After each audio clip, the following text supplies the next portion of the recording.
2년간 6만 8천 명이 사망한 팔레스타인 가자의 총성이 멈춘다고 합니다. 휴전 소식에 이스라엘 사람도 팔레스타인 사람도 환희작약 기뻐합니다. 이렇게 끝이 날 것을 그렇게 살생결단 전쟁을 벌여온 것이 허망할 것입니다. 아무 죄 없이 죽어간 어린이들이 너무 불쌍합니다. 인간은 아무리 과학기술과 보편 지식의 수준이 높아져도 서로 죽이는 전쟁을 되풀이하는 절망적인 존재입니다. 메신저 뉴스 첫 순서는 부산 진교회 신추 목사님, 광주 안인교회 김현주 목사님, 부산 애환교회 조선일 목사님입니다. 얼마 전에 어떤 분의 대문 앞에 꽃다발 하나가 걸려 있는 것을 보았습니다. 거기에는 작은 메모 하나가 붙어 있었는데 이렇게 적혀 있었습니다. 안 생길 것 같죠? 생겨요. 좋은 일. 누구 집 때문이냐? 우리 집 때문입니다. 이번 안식년 주간에 제주에 있는 환상숲 곶자왈이라고 하는 곳을 방문한 적이 있었습니다. 이 곶자왈이라고 하는 곳은 용암이 분출을 해서 공기와 만나서 식어가면서 부서진 돌들이 만들어낸 울퉁불퉁하고 갈라진 지형을 가리키는 것인데, 흙이 없기 때문에 농사를 지을 수도 없어서 그곳의 사람들은 버려진 땅이라고 여겼습니다. 그런데 한 젊은 사람이 17만 원을 주고서 그 버려진 땅의 얼마를 사게 됩니다. 이분이 47세의 젊은 나이에 뇌출혈로 쓰러지게 되었습니다. 그리고 고향으로 돌아가 그 곶자왈로 들어가는데 불편한 몸을 이끌고 다니면서 조금씩 흙을 가져다가 그곳에 길을 만들고 또 숲을 가꾸기 시작했습니다. 이분이 숲을 돌고 온 지 3년 만에 잃었던 기능들이 돌아오게 되었고 다시 이분이 건강을 되찾게 됩니다. 그리고 딸과 함께 자신이 가꾸어가는 그 숲에 사람을 초청하기 시작했습니다. 그 첫 달에 얻은 수입이 20만 원이었다고 합니다. 딸이 아빠, 우리 둘이서 한 달 내내 일했는데 수입이 20만 원밖에 안 되네요 라고 이야기를 하니까 그 아빠가 그래, 그런데 생각해보면 17만 원 투자해서 한 달 만에 20만 원 벌었으니까 이거 얼마나 수지 맞는 일이냐 라고 하더랍니다. 그로부터 시간이 30년이 흘렀습니다. 12명의 숲 해설가가 그곳에서 일을 하고 있고 1시간 단위로 계속해서 그 숲 해설이 진행되는데 제가 방문한 그 타임에만 해도 20명에 가까운 사람들이 그 숲을 보려고 찾아온 것을 보았습니다. 그 숲길을 산책을 하는데 숲 한켠에 서 있는 작은 팻말 하나를 보게 되었습니다. 모든 것을 읽고 나서야 비로소 진정으로 감사함을 알 수 있습니다. 내 손에 있는 작은 것부터 먼저 하나님께 감사하시기 바랍니다.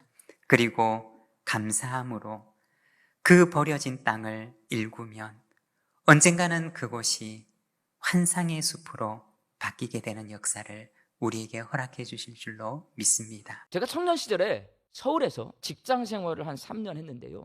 노원구라고 하는 서울 북쪽 끝에서 살았어요.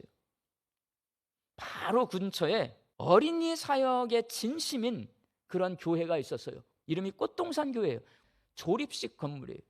꽃동산 교회 담임 목사인 김종준 목사님, 어린이 사역의 진심인 이 목사님이 신학교를 졸업하고 부목사 사역을 하다가 개척을 하고요. 원래는 신당동에 개척을 했는데 노원구 상계동으로 교회를 옮겨요. 어린이 사역하려고 아파트 단지 많은 데로 왔어요.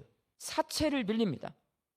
전도사는요, 돈을 안 빌려줘요. 은행에서 아무것도 없으니까 땅 사서 거기다 조립식 건물 짓고 어린이 사역하려고 사채를 빌렸어요. 근데 이제 목회자들은요, 세상이 무서운 줄 몰라요. 한 달 이자가 500만 원이에요.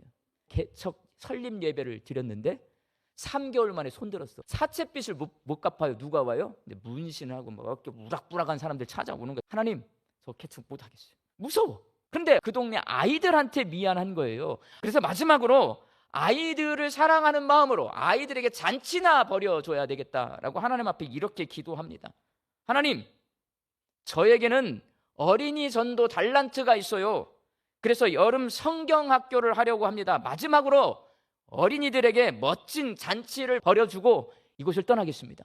기도해요. 대형 버스 4대를 빌립니다. 모여라 여름 성경학교. 현수막을 걸고요. 한 달 내내 그 동네를 돌아다니게 했어요.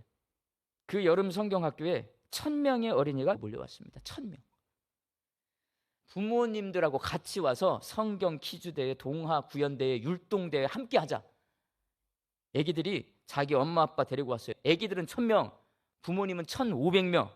그 부모님들 가운데 130명이 새가족으로 등록했어요. 꽃동산교회는 교회 개척 6개월 만에 교인이 500명이 되었어요.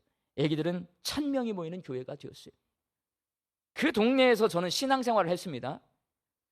그 김 목사님이 얼마나 또라이인지, 애들을 얼마나 좋아하고 사랑하는지 저는 제 눈으로 직접 곁에서 지켜보았습니다.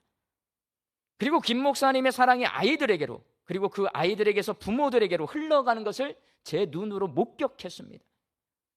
상계동이 그 당시에 그렇게 넓지 않아요. 1000명이면 그 동네 초등학교 절반이 오는 거예요. 학원, 선한 영향력을 끼치는 것을 제가 보았어요. 왜? 저 그 동네에서 학원차 운전했어요. 우리 학원에 다니는 애들 80%가 꽃동산 교회 애들이에요. 아이들 타면 찬송 부릅니다. 아이들 타면 성경 암송을 해요. 그 아이들이 자기 부모를 전도해요, 여러분. 동네를 예수님 믿는 동네로 바꿔놓아요. 예수님 안에서 진심으로 아이들을 사랑하며 목회하는 목사님 한 분으로 인해 많은 가정과 학교와 지역 사회가 영향받던 모습을 떠올리며, 사랑은, 오늘 본문 말씀 이런 거예요. 사랑은 하나님이 우리에게 주신 성품이란 말이에요. 오늘 사도 바울은 말하는 거예요. 사랑이 있을 때 율법이 완성된다라는 거예요. 세상을 거룩하게 변화시킨다는 거예요. 여러분, 요즘 청년들 힘들어. 아셨어요? 취업이 안 돼요. 이 청년들이 추석 명절 때 집에 오고 싶을까요? 못 와요, 여러분. 청년들을 믿고 기다려주는 것입니다. 제가 학원차 운전할 때 나이가 28살이었어요. 그래서 그 청년들의 심정을 저는 알아요. 이 시대의 젊은 청년들은요, 취업을 못한 애가 반절이에요. 그 청년들에게 여러분 힘내, 용돈도 좀 주시고, 이게 사랑이 비치는 거예요.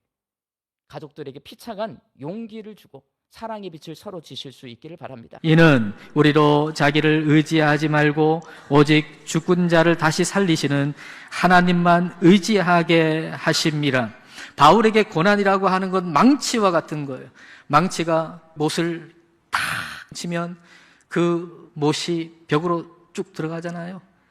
마치 바울이 당하고 있는 이 고난은 그 망치와 같아서 예수 그리스도를 그 마음에, 그 삶에 깊이 파고 들어오게 만드는 역할을 하는 것이죠.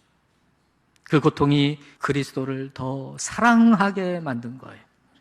바울이 당한 고난을 알 때 우리는 비로소 바울이 얼마나 그리스도를 사랑했는지를 이해하게 돼요. 그리스도가 얼마나 깊이 마음속에 들어와 있는지, 그가 가장 원한 것은 바로 그 그리스도를 증거하고 전하는 것이었고, 그래서 그가 가장 힘들어하는 것은 자기를 자랑하는 것이었어요. 사실 바울이 자랑하려고 하면 누가 봐도 성공적인 사역 자랑할 수 있잖아요. 바울을 통해서 얼마나 많은 사람들이 치유를 받았나요? 그리고 옥에서 기도할 때 옥문이 열리기도 했잖아요.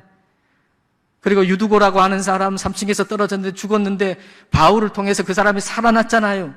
그러나 바울이 오늘 본문에서 고난당한 것만, 수치스러운 부끄러운 일들만 얘기하는 것은 하나님을 믿는 우리에게는 그 모양보다 중요한 게 있다라고 하는 걸 우리에게 말하고 싶었기 때문이죠. 그래서 지금 바울이 말하고 싶은 건 바로 이겁니다. 지금 하는 그 일로 여러분은 그리스도를 더 사랑하게 되었습니까? 우리가 어떤 일을 하든지 질문해야 할 것 바로 이거예요. 이 일로 나는 그리스도를 더 사랑하게 되었는가? 오늘 이 하루를 살아서 내가 그리스도를 더 사랑하게 되었는가라고 질문할 때 그렇다라고 대답할 수 있다면 우리는 이 오늘을 성공적으로 산 것입니다. 이 사업을 통해서 내가 그리스도를 더 사랑하게 되었는가? 그렇다면 그 사업은 성공한 것입니다. 내가 이 기도를 드려서 그리스도를 더 사랑하게 되었는가? 그렇다면 이 기도는 성공적인 기도라고 말할 수가 있는 것이죠. 이 일로 그리스도를 더 사랑하게 되었는가? 이 질문을 통해 삶의 질서가 새로워지시기를 축복합니다. 요즘같이 세상이 절망적일수록 살아내야 하는 시간이 많이 남은 신세대 청년들이 더 힘들기 마련입니다. 기성세대 기독교인들은 불우한 이웃을 멀리서 찾기 앞서 지금 살고 있는 우리 동네, 우리 아파트 단지에서 만나는 젊은이들을 위로하고 격려하는 따뜻한 시선을 보내줍시다. 메신저 뉴스 두 번째는 서울동안교회 김현주 목사님, 고양 삼성교회 김현서 목사님, 남해주 별내동안교회 나강희 목사님으로 이어집니다. 그 땅에 기근이 들었으므로 아브라함이 애굽에 거류하려고 그리로 내려갔으니 이는 그 땅에 기근이 심함이었더라. 아브라함은 이 기근 앞에 자기가 해결할 방법이 없었어요. 그래서 그가 결정한 것이 애굽으로 내려갔다는 것입니다. 그런데 사실 심각한 생존의 문제 앞에서 아브라함에게서 볼 수 있는 믿음의 모습이 없어요. 이제는 이 가나안 약속의 땅의 경계를 넘어서 애굽 땅으로 갈 때 하나님 앞에 제단을 쌓았다는 기록도 없고 하나님께 여쭈어 봤다는 기록도 없어요. 자기가 판단해서 자기가 생각해서 약속의 장소를 떠났다는 것을 볼 수 있습니다. 이 극심한 어려움 앞에서도 하나님 우리에게 물어보시는 게 있어요. 이때에도 너는 나를 믿고 나의 말에 순종할 수 있느냐? 여러분, 작은 일상에서 하나님과의 교제가 친밀하게 이루어지지 않을 때 바로 어려움이 오면 쉽게 머물러야 될 자리, 약속의 땅, 하나님의 복을 떠나서 자신이 보기에 좋은 선택을 하면서 살아가게 되는 것입니다. 그러나 하나님은 아브라함과 약속한 것을 지키십니다. 자신이 선택해서 애굽에 왔지만 그의 염려대로 애굽 사람들이 살해의 미모를 칭송하고 결국은 바로궁의 후궁으로 들어가게 되었습니다. 대가로 많은 짐승과 보물을 선물로 받았습니다. 아브라함이 항의할 수도 없고 결정적인 거예요. 돌이킬 수도 없어요. 하나님께서 왜 이 사례를 지켜주셨을까요? 이 사례는 앞으로 열국의 어미가 되기 때문입니다. 하나님께서 아브라함에게 오셔서 보여줄 땅으로 가라 하실 때 언약하신 복이 있죠. 그 중에 하나가 12장 3절에 너를 축복하는 자에게는 내가 복을 내리고 너를 저주하는 자에게는 내가 저주하리니 그렇게 말씀하셨어요. 너 문제를 나의 문제로 받아들이고 내가 그렇게 하겠다. 그 약속인 거예요. 예수님을 3번이나 부인하면서 실패의 대명사로 불렸던 베드로, 그는 이렇게 고백합니다. 모든 은혜의 하나님 곧 그리스도 안에서 너희를 부르사 자기의 영원한 영광에 들어가게 하시니가 잠깐 고난을 당한 너희를 친히 온전하게 하시며 굳건하게 하시며 강하게 하시며 털을 견고하게 하시리라. 그래서 우리의 실수가 실패로 끝나지 않고 실패가 비극이 되지 않도록 우리를 붙드시는 그 하나님 우리에게도 소개하고 있습니다. 여러 가지 습관들 중에서 가장 대표적인 것이 기도와 감사의 습관이라고 말하는데 왜 그럴까요?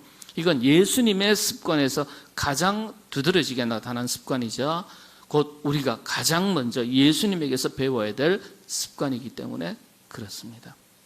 감람산의 기도, 오늘 본문 누가복음서 22장 39절에서 이렇게 말합니다. 예수께서 나가사 습관을 따라 감람산에 가심에 제자들도 따라갔다. 근데 습관을 따라가셨다는 거예요. 그게 하나의 삶의 루틴이었다는 거예요. 일상이었다는 거예요. 기도는 예수님의 삶의 호흡이자 리듬이었다. 그러니까 너무 자연스러운 걸 말하는 거예요. 이런 예수님의 거룩한 기도의 습관을 닮은 사람들이 대표적인 게 다니엘이죠. 다니엘서 6장 10절에 보면 전에 하던 대로 그랬어요. 하루 3번씩 무릎을 꿇고 기도하며 전에 하던 대로. 위기 속에서 갑자기 닥친 환난 속에서 갑자기 꺼낸 무기가 아니라 날마다 훈련된 습관이 다니엘을 살린 거예요. 예수님의 습관을 볼 수 있는 또 사건이 있죠. 누가복음서 9장 16절 오병이어 사건입니다. 예수께서 떡 5개와 물고기 2마리를 가지사 하늘을 우러러 축사하시고 떼어 절대 부족한 상황에서도 예수님은 먼저 감사를 드리셨어요. 감사는 조건이 아니라 태도였고 기적의 시작이었습니다. 여러분 5천 명 앞에서 오병이어는요, 이건 없는 것이나 다름없는 거예요. 이건 감사의 조건이 아니에요. 불평의 조건이고요, 근심의 조건이에요. 예수님의 감사는 그래서 몸에 익숙한 생활 태도이자 습관이었습니다. 감사는 고마움에 대한 단순한 마음과 행위의 표현이 아닙니다. 시편 50편 23절 이렇게 말하죠. 감사로 제사를 드리는 자가 나를 영화롭게 하나니. 원문의 뜻은 기쁘게 한다는 뜻입니다. 제사가 아니라 그 제사 안에 녹아있는 감사의 정신과 마음이 하나님을 기쁘시게 한다는 뜻이에요. 우리가 영적인 것뿐만 아니라 일상적인 생활적인 감사의 습관도 대단히 유익합니다. 심리학적으로도 강력한 힘을 지니고 있습니다. 심리학자 아들러라는 분이 있습니다. 이분이 이런 얘기를 했어요. 칭찬보다 감사를 반복하는 부모가 자녀를 더 긍정적으로 성장시킨다. 학자들은요, 연구 결과를 가지고 얘기하는 거예요. 또 긍정 심리학의 창시자라고도 알려져 있죠. 마틴 셀리그만. 하루에 3가지 감사 제목을 적는 것만으로도 삶의 만족도가 크게 높아지더라. 연구 결과입니다. UC 데이비스의 심리학 교수인 로버트 에몬스라는 분이 특별히 감사가 인간의 삶에 미치는 영향을 검증하기 위한 여러 가지 실험을 했습니다. 신경통을 오랫동안 앓고 있어서 잠을 못 자는 그런 환자들에게 한 3주 동안 잠자리에 들기 전에 감사일기를 적도록 했습니다. 결과는 놀랍게도 환자들의 수면 시간이 길어졌을 뿐만 아니라 숙면을 취하고 잠에서 깬 이후에도 기분이 매우 좋아진 것을 발견하게 됐습니다. 그래서 또 다른 실험을 했다고 합니다. 실험 참가자들을 3그룹으로 나누어서 매일 감사한 일 5가지를 적는 그 감사일기를 쓰는 그룹, 또 2번째 그룹은 불평하고 싶은 일들을 적게 하고 3번째 그룹은 그냥 일상적인 일들을 기록하도록 했습니다. 10주 후에 놀라운 결과가 나타났는데 감사일기를 쓴 그룹은 다른 2그룹에 비해서 삶의 만족도가 25% 상승했고 두통이나 어지러움 같은 그런 신체적인 병증도 상당히 줄어들었다는 것입니다. 더 놀라운 것은 감사일기를 쓴 그룹은 운동을 더 많이 하게 되고 또 다른 사람들을 적극적으로 돕게 되었고 또 미래에 대한 낙관적인 태도가 증가했다는 거예요. 에몬스 교수는 이 연구를 마무리하면서 감사는 단순히 기분 좋은 감정이 아니라 뇌의 기능들을 재구성하고 삶의 방식을 바꾸는 강력한 힘이 있다. 이렇게 결론을 지었습니다. 하나님께서는 우리에게 범사에 감사하라고 말씀하셨습니다. 이 말씀은 우리가 의무로 지켜야 되는 말씀이라기보다는 우리의 몸과 마음을 더 건강하고 복되게 만들어주는 정말 중요한 하나님의 축복된 삶의 지침입니다. 여러분 잠이 안 오십니까? 맨날 아프고 힘드십니까? 감사한 사람들을 생각하며 감사하고 자기 전에 감사한 것을 5가지 정도 적는 그런 감사일기를 한번 써보면 좋을 것 같아요. 우리가 먼저 하나님의 은혜에 감사하며 그의 뜻을 구하고 사명에 충실할 때 지혜와 지식과 건강의 복이 우리 모두에게도 부어질 것입니다. 고난의 시대에 사람은 누구나 고난을 회피하는 축복을 기대합니다. 하지만 주님께서는 주님을 따르는 사람들에게 고난을 회피하기보다 희생전신을 발휘하기를 원하십니다. 오늘을 살아가는 이 땅의 성도들은 어떨까요? 메신저 뉴스 마무리는 울산회계교회 김종무 목사님, 부산항서교회 나일치 목사님, 대전제일교회 김철미 목사님으로 이어집니다. 여러분, 우리는 살면서 부모님의 사랑을 너무 늦게 깨닫습니다. 부모님께서 돌아가신 후 부모님께서 큰 병이 올 때 아차 늦게 깨닫는 경우가 참 많더라는 것입니다. 여러분, 봐야 될 사실은 받을 것이 있는 부모님, 돈 많은 부모님을 섬기는 것은 어느 정도는 효도가 가능합니다. 가난한 부모님을 따라간다는 것은 그리 간단한 일은 아닙니다. 도와줄 수 없는 데다가 또 육신적으로 연약하다면 더더욱 그렇습니다. 뭐니 해도 머니가 중요합니다. 돈이 있어야 노인정에서도 큰 소리 칠 수가 있습니다. 여러분의 형편에 따라서 드릴 수 있어야 됩니다. 자식들은 부모에게 돈을 요구할 수 있어도 부모는 자식들에게 함부로 돈을 요구할 수 없습니다. 제가 글을 하나 읽어드리겠습니다. 나에게 티끌 하나 주지 않은 거린들이 내게 손을 내밀 때면 불쌍하다고 생각했습니다. 그러나 나에게 전부를 준 어머니가 불쌍하다고 생각해 본 적은 없습니다. 나한테 밥 한 번 사준 친구들과 선배들은 고마웠습니다. 답례하고 싶어서 불러냅니다. 그러나 날 위해 밤늦게까지 기다리는 어머님께 감사하다고 생각해 본 적은 없습니다. 존재하지도 않는 드라마 속 배우들 가정사에 눈물을 흘렸습니다. 그러나 일상에 지치고 힘든 어머니를 위해서 진심으로 눈물을 흘려본 적이 없습니다. 애인에게는 사소한 잘못 하나 해도 친구 미안하다고 사과하고 용서를 구합니다. 그러나 어머니에게는 잘못을 셀 수 없이 많아도 용서를 구하지 않았습니다. 죄송합니다. 죄송합니다. 이제야 알게 되어서 죄송합니다. 여러분, 부모님께 좀 더 넓은 마음으로 이해하시는 귀한 명절이 되시기 바랍니다. 그를 한 가지 더 소개합니다. 어머니의 몸은 절대 아프지 않는 어떤 특별한 몸인 줄 알았습니다. 어머니는 어렸을 때부터 아무 꿈도 품은 적이 없는 줄 알았습니다. 어머니는 새벽에 일찍 일어나고 늦게 잠드는 것을 좋아하시는 줄 알았습니다. 어머니는 특별히 좋아하는 음식이 없는 줄 알았습니다. 어머니는 얼굴이 고와지고 몸매가 날씬해지는 것에는 관심이 없으신 줄 알았습니다. 어머니는 언제까지나 우리 곁에 계실 줄만 알았습니다. 우리 아버지는 단 하루라도 쉬는 것을 좋아하지 않은 줄 알았습니다. 아버지는 웃는 걸 모르신 줄 알았습니다. 아버지는 딸이 시집가는 것을 보고 마냥 기뻐하는 줄 알았습니다. 아버지 안주머니에는 늘 돈이 넉넉히 들어있는 줄만 알았습니다. 아버지는 좋아하는 취미도 없는 줄 알았습니다. 아버지는 아무리 깊고 험한 길을 걸어가도 조금도 두려워하지 않은 줄 알았습니다. 아버지 눈에는 눈물이 한 방울도 없는 줄 알았습니다. 참으로 어리석게도 이제야 알아차린 당신의 가슴과 그 눈물을 가슴에 담고 당신의 사랑이 무척 그리운 이 시간에 지금은 하늘나라에서 지켜보시는 고마운 두 분께 외쳐봅니다. 사랑합니다. 어머니, 아버지. 여러분, 우리는 살면서 부모님의 마음을 다 아프게 한 사람들입니다. 꼭 그렇게 말썽을 피우지 않아도 하는 일들이 어려움을 당하면서 가정을 잘 꾸려가지 못하면서 부모님의 마음을 다 아프게 하지 않았습니까? 우리는 그런 사람들입니다.